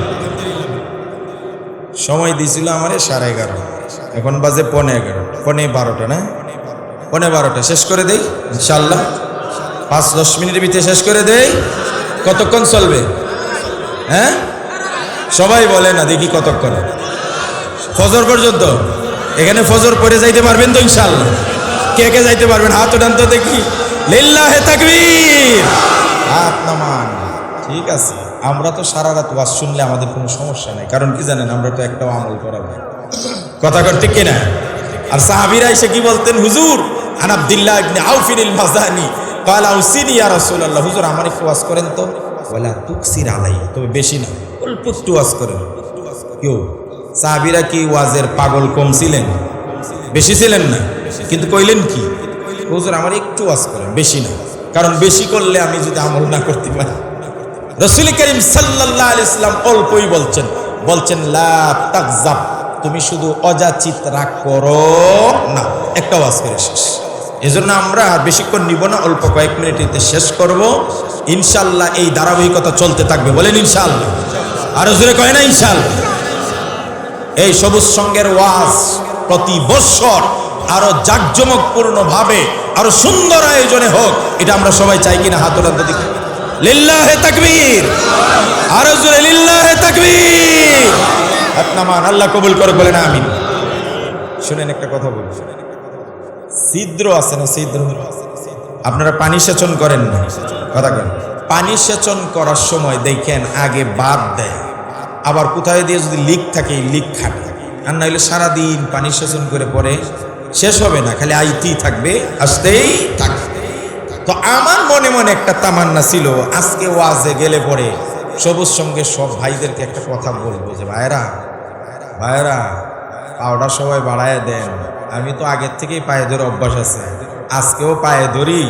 আপনারা কোন বলে আমি নাম নিচ্ছি না, নাম দিলে লজ্জা পাবো। কাউকে লজ্জা দেওয়া উদ্দেশ্য, লজ্জা দেওয়া ইসলামের খেলাফ। কোনো বিষয় ভাইয়েরা বইলা দেন না, এটা আর করবো না। পায়ে ধরে কাকুতি মিনতি পিঠ হাতায়, এই যে পিঠ হাতায় এইভাবে, কথা কেন এটা কথা না, অনেকদিন তো ওইভাবে বলছে, এখন কিনভাবে ভাই আন আমরা এইভাবে যদি কই তাহলে কি আমাদের কথা ফেলে দিবে? কথা কেন ফেলে দিবে? এই যে আমার এই ভাই ফেলে দেয় নাই, এই ভাই আলহামদুলিল্লাহ, আমি এটার ক্রেডিট নিতে পারি। আমার ভাইরে এই মাঠে একটা আওয়াজে কইছিলাম, ভাই আপনার সময় হয়েছে, এখন এটা সেটা অনেক কিছু বলছিলেন। হজও করছে, দাঁড়িয়েও রাখছে, আলহামদুলিল্লাহ, নামাজও পড়ে, আলহামদুলিল্লাহ বলেন। আল্লাহ পাক সম্মানের সাথে রাখছে। সম্মান দেওয়ার মালিক কে? ইজ্জত দেওয়ার মালিক কে? খিয়ারুকুম ফিল জাহিলিয়াত খিয়ারুকুম ফিল ইসলাম। যেই উমর ছিল রাসূলুল্লাহ সবচেয়ে বড় দুশমন, নবীজির কল্লা কাটার জন্য তরবারি নিয়ে দৌড় দিছিল, মনে আছে? কল্লা কাটার জন্য সেই উমর ইসলাম গ্রহণ করার পরে কি কইছে? নবীজি আমি মুসলমান হইছি উমর, আপনি কি সত্য নবী নয়? আলাস্তা বিনবিয়িন হক। উমর অবশ্যই আমি সত্য নবী। কোরআন কি সত্য নয়? অবশ্যই সত্য। আল্লাহ কি সত্য নন? অবশ্যই সত্য। ইসলাম কি সত্য নন? অবশ্যই সত্য। তখন উমর বলছেন, সব যদি সত্য হয় তাহলে মিনমিন করে লুকায়া ছাপায় ইসলাম প্রচার কেন লুকিয়ে ছাপিয়ে? আজকে আমি চলে যাচ্ছি কাবার চত্বরে, সুজা হাতিমে কাবার কাছে গিয়া বলছে, এই আবু জাহেল উতবা সাহেবেরা, আমি উমর আসছি, আয় দেখি আমাকে ইসলামের পথে কে বাধা দিবে। কারো সাহস হয় নাই, কারণ রাসূল তখন বলছেন যে নাকি আগের যুগে সবচেয়ে খারাপ ছিল এখনকার যুগে সবচেয়ে ভালো হয়ে গেছে। সুবহানাল্লাহ। তা আমরা যারাই যারাই আমি আগে সবচেয়ে খারাপ ছিলাম, আমি এখন সবচেয়ে ভালো হয়ে দেখাবো। আমার লাইন আগে সবচেয়ে খারাপটা ছিল, এখন আমি সর্বোৎকৃষ্ট লাইনে আমার গাড়ি দৌড়াবো। বলেন ইনশাআল্লাহ। আমি ইঙ্গিতে বলে দিচ্ছি, সব কাউকে কষ্ট দিব না। বলেন ইনশাআল্লাহ। তো হিলফুল ফুজুলের কাজ নিয়ে কথা বলবো, ওই বিষয়ে আমার কথা বলারই দরকার নাই। মিয়া আগেই তো বলছি, ধান চাষ হলে আগাছা জায়গা পাবে না। কথা কেন? আরে জমিনে ধান চাষ হইলে আগাছা ওঠার সুযোগ আছে নাকি? তা আপনি ধান চাষ না করলে তো আগাছা উঠবেই। এখন আমরা ধান চাষ শুরু করছি, কোন ইনশাআল্লাহ। এখন ওয়াজ হবে, বলেন ইনশাআল্লাহ। আরো জোরে কয় না? এলাকার যারা কোরআন পড়তে পারে না যুবকদেরকে ফ্রি কোরআন পড়ার ব্যবস্থা করবো, বলেন ইনশাআল্লাহ। আরো জোরে করেন। এলাকার যে সমস্ত মেয়েদের গরিব বিধবা বিয়ে হয় না, এদের বিয়ের ব্যবস্থা করবে সবুজ সংঘ ফ্রি ভাবে। কথা বলেন ঠিক কিনা? এলাকার অনেক মানুষ চিকিৎসা পায় না, মাঝে মাঝে প্রতি মাসে একবার ফ্রি চিকিৎসা ক্যাম্প বসাবে, বলেন ইনশাআল্লাহ।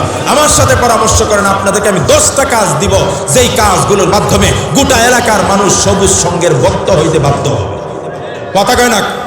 গোটা 22 মাইল নিয়ন্ত্রণ করবে সবুজ সংঘ, বলেন ইনশাআল্লাহ। বলেন ইনশাআল্লাহ। এবার শুনেন, খাদিজা যে বলছে আপনি ধ্বংস হবেন না, খাদিজার অভিজ্ঞতার আলোকে বলছে। কারণ অনেক দিন সংসার করার পরে রাসূলুল্লাহর কাছে কিছু গুণ দেখছে, ওই গুণগুলো বলে আমি শেষ করব। 1 নম্বর বলছে, ইয়া রাসূলুল্লাহ কাল্লা ওয়াল্লাহি মা ইউখজিকা আল্লাহু আবাদা ইন্নাকা লাতাসিলুর রাহিমা ওয়া তাহমিলুল কাল্লা ওয়া তাকসিবুল মাদুমা ওয়া তাকরিজ যায়ফা ওয়া তুঈনু আলা নওয়াইবিল হক। হযরত খাদিজা বলেন, ইয়া রাসূলুল্লাহ আপনার সারা জীবনে সংসার করে আমি মোটামুটি 5টা কর্মসূচি আপনার মাঝে দেখেছি, যেই কর্মসূচি যে পালন করবে সে কোনোদিন ধ্বংস হবে না। 1 নম্বর কর্মসূচি আমি দেখেছি, ইন্নাকা লাতাসিলুর রাহিমা, আপনি সবাইকে নিয়ে একসাথে ঐক্যবদ্ধভাবে মিলেমিশে চলার চেষ্টা করেছেন। সুবহানাল্লাহ। 2 নম্বর বলছেন ওয়া তাহমিলুল কাল্লাম, আপনাকে আমি দেখেছি যারা বিপদগ্রস্ত হয়ে গেছে, বিপদগ্রস্ত মানুষগুলোর সাথে আপনি সাহায্যের হাত বাড়িয়ে দিয়েছেন। 3 নম্বর বলেছি ওয়া তাকসিবুল মাদুমা, নিঃস্ব অসহায় যারা ঋণগ্রস্ত হয়ে গেছে, কিছুই না, এদের দায়িত্বভার আপনি নিয়েছেন। ওয়া তাকরিজ যাইফা, বাহিরের মানুষ যখন মেহমান হয়ে আসতো এদেরকে আপনি সম্মান দিয়ে কদর করেছেন। 5 নম্বর বলেছেন ওয়া তুঈনু আলা নওয়াইবিল হক, যারা গুমরাহ, যারা পথভ্রষ্ট, এদেরকে পথের লাইন ধরিয়ে দিয়েছেন। খাদিজা রাসূলুল্লাহর 5টা কর্মসূচি দিয়েছেন। এই 5টা কর্মসূচির মধ্যে সবুজ সংঘের মধ্যে কয়টা কর্মসূচি আছে আমি মিলাই দেই, আপনারা খালি নাই নাই নাই নাই নাই নাই করেন না। আজকে কিন্তু আমি ভেরি পজিটিভ, আমি খালি পজিটিভ আলোচনা করব। 1 নম্বরে খাদিজা বলছে আপনি সবাইকে নিয়ে মিলেমিশে চলেন, কোনো হিংসা নাই, কোনো দূরত্ব নাই, কোনো তফাৎ নাই, উঁচু নিচুর পার্থক্য নাই। এই জিনিসটা 1 নম্বরে সবুজ সংঘের মধ্যে আমি আছে এবং আমি পেয়েছি। বলবেন হুজুর কিভাবে? সবুজ সংঘের যারা সদস্য তারা কি সবাই স্থানীয়? বলেন আপনারা সাক্ষী দেন, সবাই স্থানীয়? বহিরাগত আছে না নাই? বাইরের লোকজন আছে না নাই? সবাই খালি বড় লোক? হ্যাঁ, সবাই সুন্দর স্মার্ট। আরে কত বিশ্রী মানুষ দেখছি, কালো মানুষ দেখছি, ভাট বেটে মানুষ দেখছি, এই চাকরি করে এখানে খায়, এদেরকেও দেখছি। তাহলে বোঝা গেল এদের ভিতরে রাসূলুল্লাহর ওই মিশনের 1 নম্বর জিনিসটা আছে, ইন্নাকা লা তাসিলুর রাহিমা। সবুজ সংঘ চায় গোটা 22 মাইলের মানুষ কাঁধে কাঁধ মিলিয়ে হিংসা বিদ্বেষ দূর করে, সমস্ত তফাৎ দূর করে, উঁচু নিচুর দেওয়ালকে ভেঙে চুরমার করে বাই বাই হয়ে সবাই থাকবো। এটা আছে, এটাকে আরো উন্নত করতে হবে। কথা বলে ঠিক কিনা? বংশীয় মর্যাদার তফাৎ, ব্যক্তিত্বের তফাৎ, উঁচু নিচুর পার্থক্যের তফাৎকে ভেঙ্গে গুড়িয়ে দেন, তাহলে সবুজ সংঘ সবার কাছে প্রিয় হয়ে যাবে। কথা বলে ঠিক কিনা? নাম্বার 1। 2 নম্বর খাদিজা বলছেন তাহমিলুল কাল্লা, যারা বিপদগ্রস্ত হয়ে যায়, বিপদগ্রস্ত মানুষের কাছে তারা সহায়তার হাত বাড়িয়ে দেয়। আজকের সবুজ সংঘের মধ্যে এটাও আছে, আমি দেখেছি, তবে আরো বাড়াইতে হবে। আমি নিজে সাক্ষী, অনেকবার যখন আমরা বন্যা কবলিত মানুষকে সাহায্য করার জন্য গেছি, করোনা মানুষদেরকে সাহায্য করার জন্য গেছি, সবুজ সংঘের কাছে যখনই সহযোগিতা চেয়েছি তারা সহযোগিতার হাত বাড়িয়েছে। এই কর্মসূচিটার আওতাধীন আমি আপনাদেরকে পরামর্শ দিব। নাম্বার 1, যে সকল মানুষের বিয়ে হয় না এই মানুষগুলোকে বিয়ের ব্যবস্থা করেন, আপনারা স্বামী তালাশ করেন, বিয়ের খরচের ব্যবস্থা করেন। নাম্বার 2, অনেক মানুষ আছে, অনেক ছেলে পেলে যাদেরকে পড়াইতে পারে না, স্কুল কলেজে কোথায়ও, এই সমস্ত হতদরিদ্র কিছু ছেলেদের লিস্ট করেন, মেয়েদের লিস্ট করেন, এদেরকে লেখাপড়ার একটা বাৎসরিক খরচ আপনারা বহন করেন। নাম্বার 3, অনেক মানুষ আছে এমন শীতকালীন বস্ত্র নাই, সারা রাত ছটপটে ঠান্ডার মধ্যে কষ্ট করে, 2-4টা লেপ, একটা কম্বলের দাম কত? মাত্র 2 থেকে 250 টাকা। আপনারা শীত বস্ত্র এখন থেকে প্রতি বছরে বিতরণ করার চেষ্টা করেন। নবী করিম সাল্লাল্লাহু আলাইহি ওয়াসাল্লাম এক হাদিসে বলেছেন আসসাই আলাল আরমালাতি ওয়াল মাসাকিন কাল মুজাহিদ ফি সাবিলিল্লাহ বিল কাইমিল লাইলিস সাইমিন নাহার। নবীজি বলেন কোন মানুষ যদি কোনো বিধবাকে একটু সাহায্যের হাত বাড়ায় দেয়, একটা রিকশাওয়ালার ছেলে জিন্দেগিতে সে আপেল খাইতে পারে না, একটা আপেলের ব্যবস্থা করে দিল। কত ঈদ যায়, কত মানুষের ওই ঈদের সময় একটু মিষ্টান্ন খাইতে পারে না, আপনি 22 মাইল এলাকায় ঘুরে ঘুরে 20টা ফ্যামিলিকে টার্গেট করেন, এই 20টা ফ্যামিলিকে ঈদের সময় আমরা 20টা ফুটলা দিব। এইভাবে যদি কোনো এতিমের, কোনো বিধবার, কোনো রিকশাওয়ালার, কোনো অসহায় মানুষের পাশে কেউ একটু সাহায্যের হাত বাড়িয়ে দেয়, আল্লাহর নবী বলেন উহুদ বদরের যুদ্ধে যেভাবে যুদ্ধ করলে মুজাহিদদের যেই মর্যাদা, সমান মর্যাদা আল্লাহ আপনাকে দান করে দেবেন। শুধু তাই নয়, নবীজি বলছেন আনা ওয়া কাফিলুল ইয়াতীমি ফিল জান্নাতি কাহাতাইন। একজন মানুষ যদি কোনো এতিমের দায়িত্ব নেয়, এতিমের যায় দায়িত্বভার গ্রহণ করে, ওই লোকটা আর আমি নবী এত কাছে থাকবো, আমার এই 2টা আঙ্গুল যত কাছে, এত কাছে জান্নাতে এসে থাকবে। সুবহানাল্লাহ। ও আমার সবুজ সংঘের ভাইয়েরা, কত এতিম রাস্তাঘাটে পড়ে থাকে, কত এতিমের লেখাপড়া হয় না, খাওয়া দাওয়া নাই, পোশাক নাই, এদের পাশে একটু দাঁড়ানোর কর্মসূচি গ্রহণ করে এতিমদের একটা জন্য বাজেট পেশ করেন। আল্লাহর নবী সাল্লাল্লাহু আলাইহি ওয়াসাল্লাম শুধু তাই নয়, এই কথা বলেছেন কোন মানুষ যদি কোনো এতিমের মাথায় হাত বুলিয়ে দেয়, এই হাতের নিচে যতগুলো পশম করবে আল্লাহ রাব্বুল আলামিন সমপরিমাণ সব তাদের আমলনামায় দিয়ে দিবে। তাহলে 2 নম্বর কর্মসূচি হলো অসহায়ের পাশে দাঁড়ানোর কর্মসূচি। অনেকগুলো কর্মসূচি আছে। এরপরে বলছেন ওয়া তাকসিবুল মাদুম। অনেক মানুষ আসলে সম্ভ্রান্ত ছিল, ধনী ছিল, ভালো চাকরি করত অথবা ভালো ব্যবসা করত, হঠাৎ করে পড়ে গেছে। আসেনি এমন মানুষ? কথা বলে না, আছে না নাই? না হাত পাততে পারে, না নিজে করে কিছু খাইতে পারে, এমন বেশে ভাই পড়ছে। সম্মানেরও খেয়াল করে, আবার চলতেছেও না। এই সমস্ত মানুষদেরকে দেখে দেখে সাহায্য করলে আরো বেশি সওয়াব হবে, কারণ এরা কারো হাত কাছে হাত পাততে পারে না। এরপরে নবীজি বলছেন তাকরিউ জাইফ, যারা বহিরাগত মেহমান এদেরকে একটু কদর করো, সম্মান করো। এটা আছে, আরো 100% বাড়াইতে হবে। এই এলাকার লক্ষ লক্ষ মানুষ আজকে আপনি আমার বাড়ির মেহমান হয়ে আছে। তারার বাড়ি কেউ রংপুর, কেউ সিলেট, কেউ ময়মনসিংহ, কেউ অমুক জায়গায়, কেউ অমুক জায়গায়। প্রত্যেকটা মানুষ বাইরের স্থানীয় প্রতিনিধি, স্থানীয় বাসিন্দাদের কাছে আমানত। আরে ভাই, আল্লাহ তো চাইলে পারতেন গাজীপুরের সব মানুষের রংপুর পাঠাইতে পারতেন না? কথা বলেন না, পারতেন কিনা? আল্লাহ যদি ওই এলাকাকে উন্নত করে দিতেন আর এই এলাকাকে যদি দাবিয়ে দিতেন, তাহলে আমরা তো জীবিকার তাগিদে একবার রংপুর যাওয়া লাগতো, সেখানে বউ বাচ্চা থুইয়া থাকতে হইতো, অথবা বউ বাচ্চা নিয়ে থাকতে হইতো। তখন আমার অবস্থাটা কি হতো?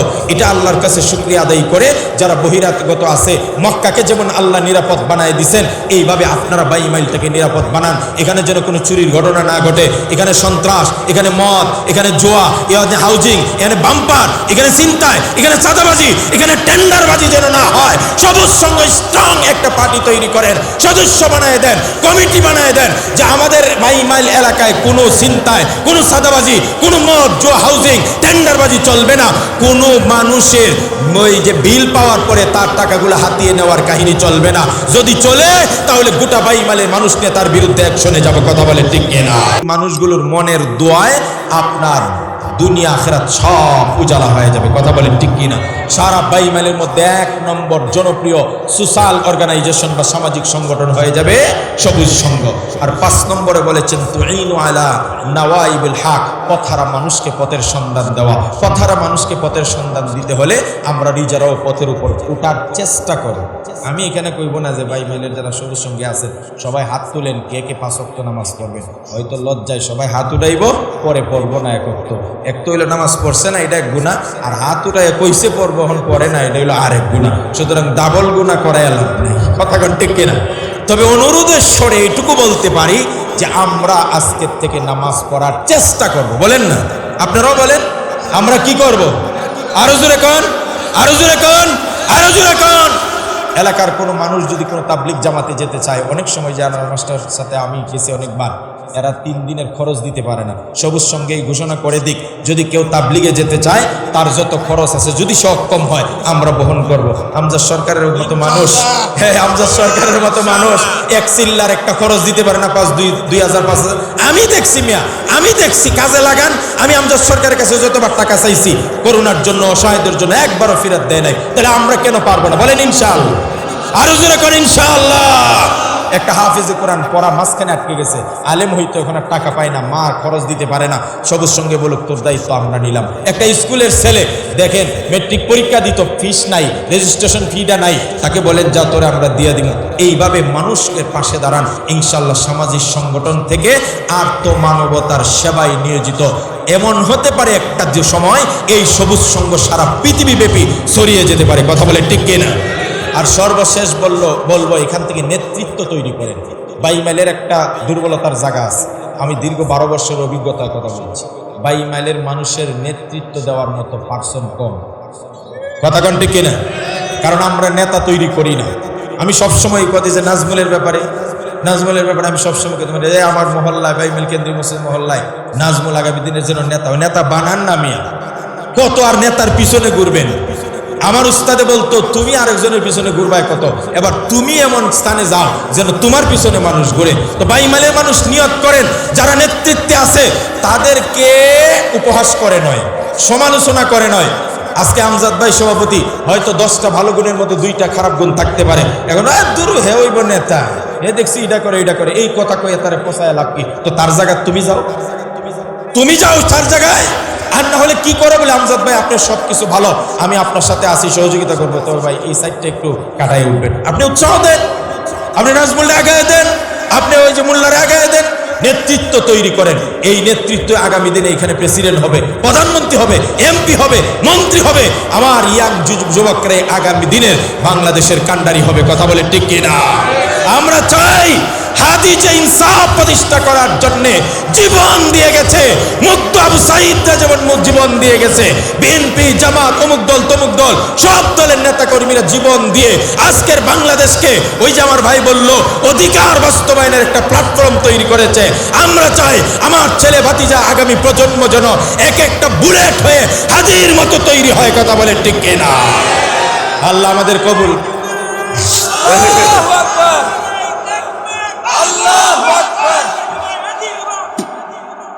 আমার ভাইয়েরা, আমি কথা অনেক বলার ছিল, আমি কথা শর্ট করে দিলাম। আমি উত্তর বাইমাইল সবুজ সঙ্গের আমি সমৃদ্ধি কামনা করছি। বিশেষ করে আমরা যারা নেতৃত্বে আছি, নেতৃত্বে থাকলে কিন্তু একটা সমস্যা আছে, কারণ নেতৃত্বের নেতা যারা হয় তাদের দুষ্গুণটা সবার চোখে পড়ে। এজন্য আমরা একটু কেয়ারফুল থাকবো। বলেন ইনশাআল্লাহ। আমার পাটা ফালাইবার আগে 2 বার চিন্তা করতে হবে। আমার কদম ফালাইবার আগে এই কাজটা করার আগে আপনি 3 বার চিন্তা করবেন। কথা বুঝেন নাকি? ওই নদীর পাড়ের একটা ছেলে সারাদিন বকরি আর গরু রাখে, কথার কথা বলছি, কাউকে ছোট করার জন্য।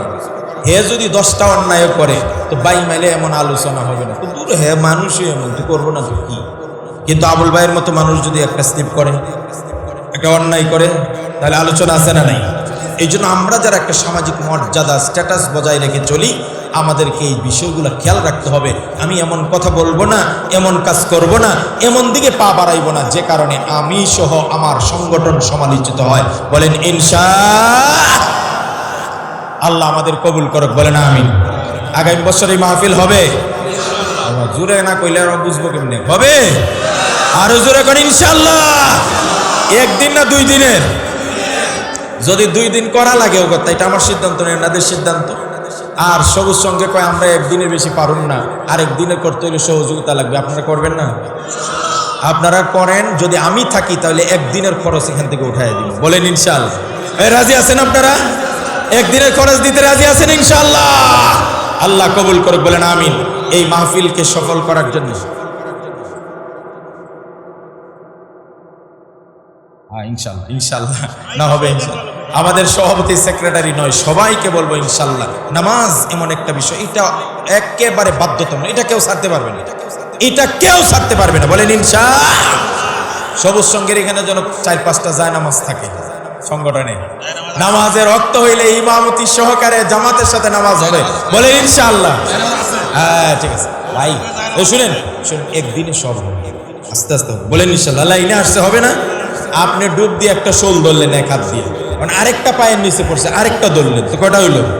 কারণ আরেকটা পড়ছে, এখন যদি ওইটাও ধরতে যান তাহলে কি কথা কয় না, কয়টা যাইব? 3টাই একসাথে যাইব। এই জন্য আস্তে আস্তে হবে তো ইনশাআল্লাহ। আমরা উৎসাহ দিয়ে আগে বাড়াই দিই। বলেন আমিন। আল্লাহ সবাইকে কবুল করুক। বলেন আমিন।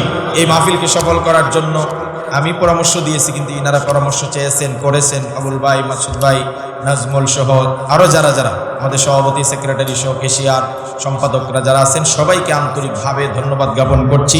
বাইমাইল মাসির সাথে আমি দূরত্ব যদি বডির দূরত্ব হতে পারে, কিন্তু মনের দূরত্ব কখনো হবে। বলেন ইনশাআল্লাহ। যতদিন জীবিত আছি ততদিন আমরা একে অপরের প্রতি ভালোবাসা দিনের জন্য করে যাব। বলেন ইনশাআল্লাহ।